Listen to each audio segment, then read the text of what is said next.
दोस्तों, सूरत के अंदर एक करोड़पति व्यक्ति रहा करता है जिसका नाम योगेश है।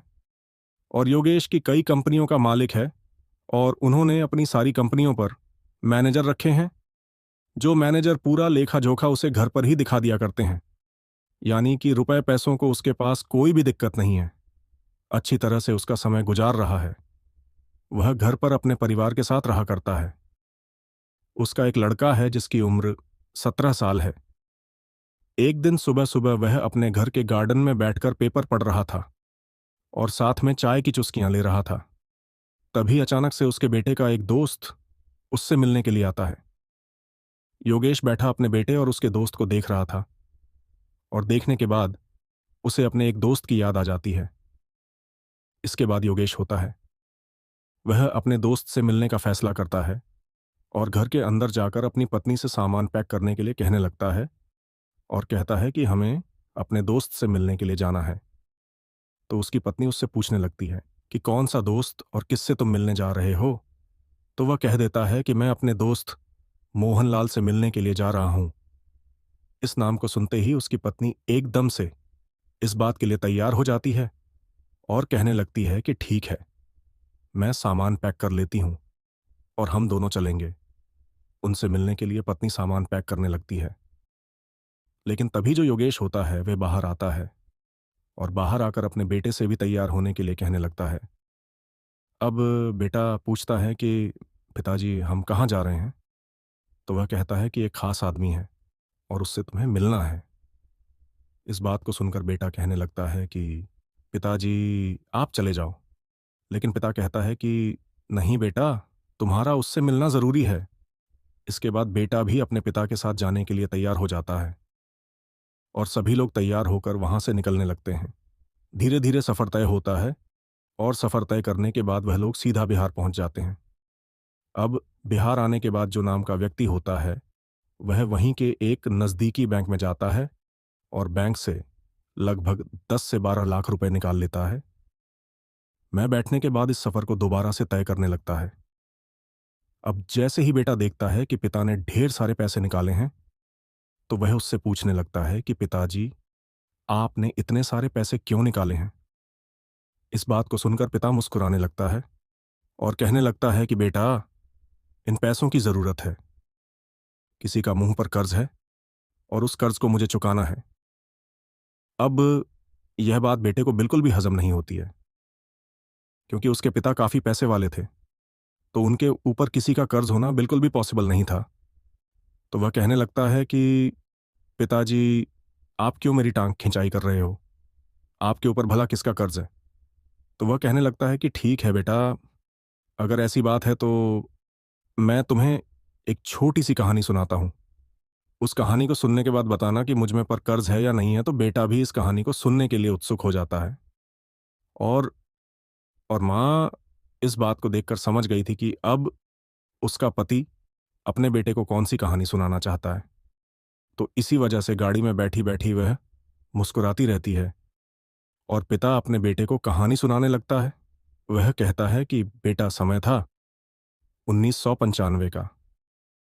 1995 के दशक में हम लोग बिहार के अंदर रहा करते थे और मेरी शादी होने वाली थी। लेकिन मेरा एक दोस्त था जिसका नाम था मोहनलाल। मोहनलाल की पहली शादी हो चुकी थी और उसको 2 बच्चे भी थे, एक लड़का और एक लड़की। बड़ा लड़का था और छोटी लड़की थी। वैसे तो मेरा नाम योगेश है, लेकिन मेरे दोस्त मोहनलाल और उसकी पत्नी मुझे प्यार से नन्हे नन्हे कहा करते थे और मुझे छोटे भाई की तरह प्यार दिया करते थे। सब कुछ अच्छी तरह से चल रहा था। मैंने पढ़ाई लिखाई कर ली थी और मैं किसी रोजगार को ढूंढ रहा था कि मुझे कोई अच्छा सा रोजगार मिल जाए जिससे मैं अपनी जिंदगी को अच्छी तरह से व्यतीत कर सकूं। उसी दौरान हमारे अड़ोस पड़ोस वाले मेरी शादी की चिंता करने लगते हैं, क्योंकि मेरे माता पिता तो मुझे बचपन में ही छोड़कर चले गए थे और उसके बाद से मैं इधर उधर अड़ोस पड़ोसियों के यहीं पर टाइम बिताया करता था। लेकिन सबसे ज्यादा मैं मोहनलाल के यहां पर टाइम बिताया करता था। वह मेरा अच्छे से ख्याल रखा करता और बड़े भाई की तरह मुझे हर बात को समझाया करता। अब जब अड़ोस पड़ोस वाले शादी के लिए कहते हैं तो मैं भी अपनी शादी कर लेता हूं। लेकिन शादी के बाद मुसीबतें आनी स्टार्ट हो जाती हैं, क्योंकि शादी के बाद अब मैं अकेला तो रह नहीं गया था। मुझे इसके बाद अपनी पत्नी के कुछ जेवर उसके पास रखे हुए थे। उन जेवर को लेकर एक सुनार के पास जाता है और वहां पर मैं उन जेवर को गिरवी रख देता है, और जो पैसे उसे मिलते हैं उन पैसों को लाकर मेरे हाथ में थमा देता है। अब मैं जैसे ही अपने हाथ में पैसे देखता हूं तो अपने दोस्त से पूछने लगता हूं कि कहां से लेकर आए हो। तो वह बता देता है कि इसी तरह से तुम्हारी भाभी के जेवर मैंने गिरवी रख दिए हैं, और बाद में मैं पैसा कमाकर उन्हें छुड़ा लूंगा। तुम कैसी भी चिंता मत करो और अपनी जिंदगी को अच्छी तरह से व्यतीत करो। यह तुम्हारे पास पैसे हैं और इन पैसों को तुम्हें कभी भी देने की जरूरत नहीं है। मैं तुम्हारा दोस्त हूं और इतना हक तो मेरा बनता ही है। ऐसा कहकर उसने मुझे पैसे दे दिए और पैसे देकर वहां से जाने के लिए कह दिया। उसके बाद मैं अपनी पत्नी को लेकर वहां से सीधा सूरत आ जाता हूं, और सूरत में आकर छोटा मोटा काम करने लगता हूं। उस काम में मैं दिन रात मेहनत करता हूं। मेहनत करने के बाद मेरा जो काम है वह अच्छी तरह से चलने लगता है। धीरे धीरे समय बीतता है और के साथ साथ मेरी बहुत बड़ी बड़ी कंपनी बन जाती है, जिन कंपनियों को आजकल तुम देखा करते हो, और मैं ढेर सारी तरक्की करने लगता हूं। लेकिन इन तरक्की के दौरान मैं अपने दोस्त को बिल्कुल ही भूल गया कि इस काम को चालू करने के लिए उसने मुझे पैसे दिए थे। अब जैसे ही उस दिन मैं बाहर बैठकर चाय पी रहा था और मेरा दोस्त उससे मिलने के लिए आया था, तो एकदम से मेरे दोस्त को देखकर मुझे अपने दोस्त की याद आ गई, और उसके बाद मैंने फैसला किया उससे मिलने का। तो ये जो पैसे मैंने निकाले हैं, ये पैसे उसी के बदले निकले हैं। इन पैसों को उन्हें दूंगा और कहूंगा कि ये तेरे ही पैसे हैं जो तूने मुझे दिए थे। इस बात को सुनकर बेटा एकदम से एक्साइटेड हो जाता है और कहने लगता है कि पिताजी, आपने इस बात के बारे में मुझे पहले क्यों नहीं बताया। तो पिता कहने लगता है कि बेटा तुम्हें कैसे बताते, हम इन बातों को पूरी तरह से भूल चुके थे, क्योंकि फिलहाल अब तक इन बातों को 25 साल हो चुके थे। 1990 में राजेश बिहार को छोड़कर सूरत गया था, लेकिन फिलहाल समय था 2024 का, और पिता कहता है कि ना ही कोई हमारा संबंधी इस गांव के अंदर रहा करता है, जिसकी वजह से हमें उस गांव की याद आती रहती। तो इस बात को सुनकर जो बेटा होता है वह भी उस मोहनलाल जी से मिलने के लिए एक्साइटेड हो जाता है, और वह देखना चाहता है अपने पिता के उस दोस्त को जिस दोस्त की वजह से आज वह लोग इतनी अच्छी जिंदगी जी रहे हैं। धीरे धीरे सफर तय होता, और सफर तय करने के बाद लगभग शाम के समय वह लोग उस घर के पास पहुंच गए थे। बड़ी सी गाड़ी को लेकर वह मोहनलाल जी के घर के सामने खड़े हो गए थे। बात देखकर गांव के कुछ लोग उस व्यक्ति की तरफ बड़ी अजीब निगाहों से देखने लगते हैं, क्योंकि मोहनलाल जी के घर की हालत काफी ज्यादा खराब थी, और फिलहाल देखने से लग रहा था कि कई सालों से इसकी कोई मरम्मत नहीं हुई है। ये बात योगेश को भी महसूस होती है, और इसके बाद वह अपनी गाड़ी से उतरता है और सीधा उस घर के अंदर जाने लगता है। गांव का माहौल था तो घर का दरवाजा खुला हुआ था, तो राजेश अपने परिवार को लेकर सीधा उस घर के अंदर चला जाता है। घर के अंदर मोहनलाल और उसकी पत्नी बैठकर आपस में बातें कर रहे थे, लेकिन अचानक से जैसे सूट बूट वाले व्यक्ति उनके घर में घुसते हैं, तो एकदम से वह हैरान से हो जाते हैं। तभी मोहनलाल उनसे कहता है कि हाँ भाई, कौन हो और तुम इस तरह से घर के अंदर क्यों घुसे आ रहे हो। इस बात को सुनकर योगेश मुस्कुराने लगता है। इधर जो राजेश की पत्नी थी वह भी मुस्कुराने लगी थी। तभी जो योगेश एच होता है वह कहने लगता है कि साहब, यहां पर हमें किसी व्यक्ति से मिलना है। तो जो मोहनलाल होता है वह यह बात देखकर हैरान है, क्योंकि इस व्यक्ति के पहनावे से लग रहा था कि यह एक करोड़पति व्यक्ति है, तब भी यह उसे साफ कह रहा है। तो वह कहने लगता है कि अरे भाई, क्यों मजाक कर रहे हो साहब, तो तुम हो और हम साहब कैसे हो गए। तो राजेश कहने लगता है कि नहीं साहब, मेरे लिए तो आप ही साहब हो। अगर आप नहीं होते तो आज मैं नहीं होता। इसके बाद मोहनलाल कहने लगता है कि देखो भाई, मजाक मत करो, मजाक काफी हो गए, और ये बताओ कि तुम हो कौन। तो जो योगेश होता है वह कहने लगता है कि साहब, वैसे तो मेरा नाम योगेश है, लेकिन प्यार से कुछ लोग मुझे नन्हे नन्हे कहकर पुकारा करते थे। अब जैसे ही मोहनलाल और उसकी पत्नी शारदा इस बात को सुनते हैं कि नन्हे नन्हे कहकर उसे कोई पुकारा करता था, तो एकदम से उन्हें नन्हे की याद आ जाती है, और वह लोग गौर से देखकर पहचान लेते हैं कि यह वही नन्हे हैं जिसे उन्होंने 10,000 दिए थे और वह इस गांव को छोड़कर चला गया था। तो एकदम से जो मोहनलाल जी होते हैं उसकी आंखों से आंसू टपकने लगते हैं और वह भागकर एकदम से नन्हे को गले लगा लेते हैं। कहते हैं कि अरे नन्हे, तू तो पूरा बदल गया और देखने से बिल्कुल भी पहचान में नहीं आ रहा है। और जब मोहनलाल गले लगता है योगेश के तो योगेश की आंखों में आंसू आने लगते हैं और वह भी फूट फूट कर रोने लगता है। अब जैसे ही माहौल थोड़ा सा शांत होता है तो उसके बाद जो योगेश की पत्नी होती है वह एकदम से मोहनलाल जी के पैर छूने लगती है। अब गांव के कुछ लोग ये सब कुछ देखकर चौकन्ना हो गए थे और वह घर के अंदर ताका झांकी कर रहे थे। जैसे ही वह देखते हैं कि वह करोड़पति व्यक्ति गाड़ी में बैठकर उनके घर पर आया है और उसके बाद उसकी पत्नी इन गरीब लोगों के पैर छू रही है, तो वह लोग भी हैरान हो जाते हैं और घर की दीवारों से कान लगाकर सुनने लगते हैं। तभी जो मोहनलाल जी की पत्नी होती है वह कहने लगती है कि अरे, इसी तरह से खड़े खड़े बात करोगे या इनको बैठने के लिए भी पूछोगे? इसके बाद जो मोहनलाल जी होते हैं उन सभी को बिठाते हैं और बिठाने के बाद उनसे हालचाल पूछने लगते हैं। तो जो योगेश होता है वह मोहनलाल जी को अपने बारे में पूरी बातें बताता है और कहता है कि गुजरात के सूरत में मेरी बहुत बड़ी बड़ी कंपनियां हैं और वहां पर रहकर मैं बहुत अच्छी ज़िंदगी जिया करता हूं। लेकिन तुम बताओ तुम्हारा क्या हाल चाल है और यह सब आप लोगों ने अपना क्या हाल बना रखा है। इस बात को सुनकर मोहनलाल और उसकी पत्नी एकदम से खामोश से हो जाते हैं और उनके चेहरे पर मायूसी साफ साफ दिखाई देने लगती है। तभी जो योगेश होता है वह मोहनलाल का हाथ अपने हाथ पर रखता है और कहता है कि दोस्त, तू बेशक से मेरा दोस्त है लेकिन तू मेरे लिए बड़े भाई से कम नहीं है, क्योंकि शायद अगर तू मेरी उस टाइम पर मदद नहीं करता तो मैं इतना बड़ा व्यापारी नहीं बन पाता और मेरे इतने बड़े बिजनेस नहीं हो पाते। अगर तुम्हें कैसी भी कोई समस्या है तो तुम बेझिझक होकर मुझे बता सकते हो। आखिर क्या हुआ है ऐसा जो तुम्हारी हालत ऐसे है। तो उसके बाद जो मोहनलाल जी होते हैं वह अपने बारे में उसे बताने लगते हैं। कहते हैं कि जब तू यहाँ से चला गया था तो हमने 10,000 दे दिए थे। तो उसके बाद हम दोनों पति पत्नी मेहनत करते हैं और मेहनत करने के बाद उन जवरों को तो छुड़ा लेते हैं। लेकिन धीरे धीरे परिवार के अंदर बहुत कुछ चेंज होने लगता है। मेरी तबीयत खराब होने लगती है, बच्चे बड़े होने लगते हैं, उनकी पढ़ाई लिखाई का खर्चा, और साथ में बेटी जवान होने लगती है। धीरे धीरे मैं बीमार रहने लगा और बीमारी के कारण मुझसे कमाने के लिए नहीं जाया जाता है। मेरा बेटा जो कि बाहर मेहनत मजदूरी किया करता है और मेहनत मजदूरी करने के बाद परिवार की आर्थिक स्थिति को मजबूत करना चाहता है, लेकिन कैसे भी कर ले इतना पैसा वह कहाँ से जोड़ सकता है। जो भी पैसे वह कमाया करता है उन पैसों से घर का खर्च चला करता है और साथ में मेरी बीमारी का इलाज भी हुआ करता है। मैंने अपनी बेटी को उसके मामा के यहां पर छोड़ रखा है ताकि घर का खर्च कुछ कम हो सके।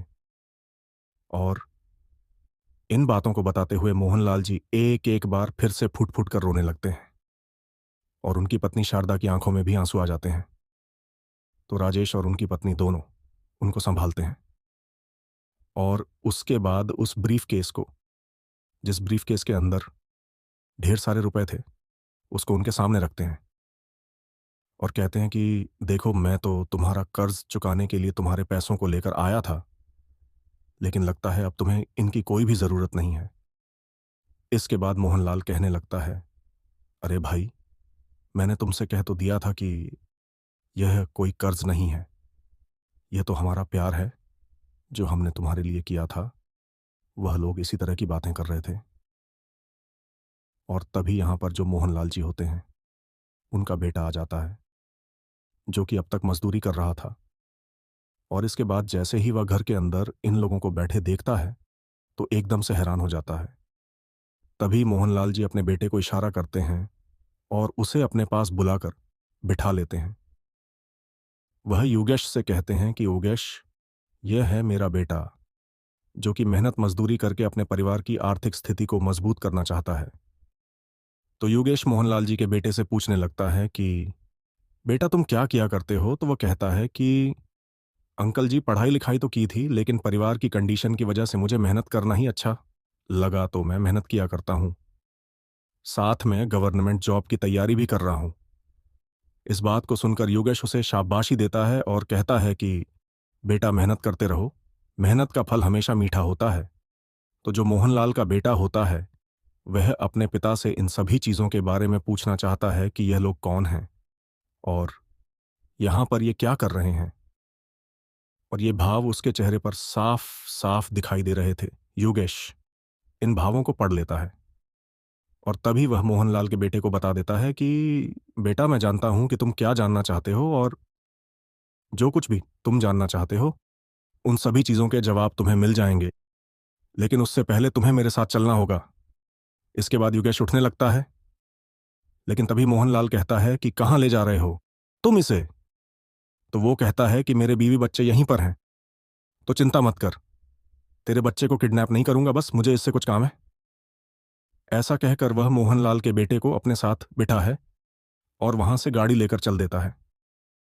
वह मोहनलाल के बेटे से उसके मामा के यहाँ का एड्रेस पूछता है और वहां से वो लोग सीधे मोहनलाल के ससुराल पहुंच जाते हैं और वहां से उसकी बेटी को अपने साथ लेकर वापस उसी घर में आ जाते हैं। वहां पर आने के बाद योगेश उनसे कहने लगता है कि दोस्त देखो, बहुत हो गया, अब तुम्हें इस तरह से जिंदगी जीने की कोई जरूरत नहीं है। मेरे पास ढेर सारा रुपया पैसा है, अच्छा ही बड़ा मकान बना पड़ा है सूरत के अंदर, तो अब तुम लोग मेरे साथ वहीं पर चलोगे और वहीं पर जीवन व्यतीत करोगे। यहां पर क्या है, यहां पर बच्चों को मजदूरी भी बहुत कम मिला करती है। वहां पर किसी ना किसी कंपनी में तुम्हारा बेटा मेरी में काम कर लेगा और वहीं पर मेरे साथ जीवन को व्यतीत करो। मैं तुम्हारी बेटी की भी वहीं पर शादी कराऊंगा। अब यह बातें सुनकर मोहनलाल कहने लगता है कि नहीं यार, हम यहीं पर ठीक हैं, तू ही वहीं पर बना रह और कोई भी कैसी भी दिक्कत नहीं है। अब जो मोहनलाल का बेटा है, वह अभी तक भी संतुष्ट नहीं है और उसे नहीं पता कि यह कौन है और यहां पर क्या कर रहा है और इतना बड़ा बिजनेसमैन होकर मेरे पिता के पास क्या कर रहा है। तो उसके बाद में पूछ ही लेता है कि अंकल जी, आप हो कौन और हमें अपने साथ ले जाने के लिए क्यों कह रहे हो। तो जो योगेश होता है वह उसे बता देता है कि बेटा, मैं इसी तरह से तुम्हारे पिता का दोस्त हूं और इसी गांव का रहने वाला हूं। अब गांव वाले जो बाहर से इस बात पर निगाह हटाए हुए थे, उन लोगों को भी पता चल जाता है कि यह कौन है और यहां पर क्या कर रहा है। तो गांव के कुछ गंवार लोग वहां पर आते हैं और आने के बाद उससे अपनी जान पहचान बढ़ाने लगते हैं। कुछ शायद इन सभी बातों को समझ गया था और वह कहने लगता है कि ठीक है, आप जो भी कह रहे हो वह सभी बातें ठीक हैं, लेकिन फिलहाल मुझे अपने दोस्त को अपने साथ ले जाना है। तो योगेश का दोस्त मोहनलाल कहने लगता है कि भाई, अभी तो रात हो गई है, कल सुबह देखते हैं। आज रात तुम यहीं पर रुको और कल सुबह देखते हैं कि क्या होना है। ऐसा कहकर मोहनलाल योगेश के परिवार और उगेश को वहीं पर रोक लेता है और रात भर वह आपस में एक दूसरे से बातें करते रहते हैं। रात भर में उन लोगों ने तय कर लिया था कि वह लोग वहीं पर चले जाएंगे और वहीं पर अपनी आगे की जिंदगी बिताएंगे। दूसरे दिन सुबह सुबह जो राजेश होता है, पूरे परिवार को लेकर वहां से सूरत अपने घर में आ जाता है और वहीं पर उन्हें आदर सम्मान के साथ रखने लगता है। राजेश ने मोहनलाल की बेटी की शादी एक बहुत ही बड़े घर में तय कर दी थी और बेटे को कंपनी के अंदर बहुत बड़ा मैनेजर बना दिया था। कुछ दिनों बाद मोहनलाल के बेटे की भी शादी हो जाती है और शादी होने के बाद उसकी जो पत्नी आती है, वह भी उसी घर के अंदर रहने लगती है।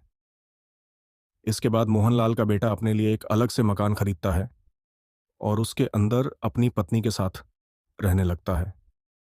मोहनलाल और उसकी पत्नी शारदा कभी अपने दोस्त के यहाँ पर रहा करते तो कभी अपने बेटे के यहाँ पर रहा करते हैं और अच्छी तरह से अपने समय को व्यतीत करते हैं। अब गांव वाले भी जान चुके थे कि हमारे यहाँ का एक व्यक्ति वहां पर बहुत बड़ा व्यक्ति बन गया है, तो गांव से भी कुछ लोग उसके पास आने लगते हैं अपने अपने बच्चों की सिफारिश लेकर और कहते हैं कि हमारे बच्चों को भी कंपनी में काम दे दो ताकि वह भी अपने भविष्य को बेहतर कर सके। तो वह गांव के कुछ व्यक्तियों को वहां पर लगा लेता है और हंसी खुशी अपना जीवन व्यतीत करता है। और फिलहाल 2014 में मोहनलाल जी की मौत हो चुकी है।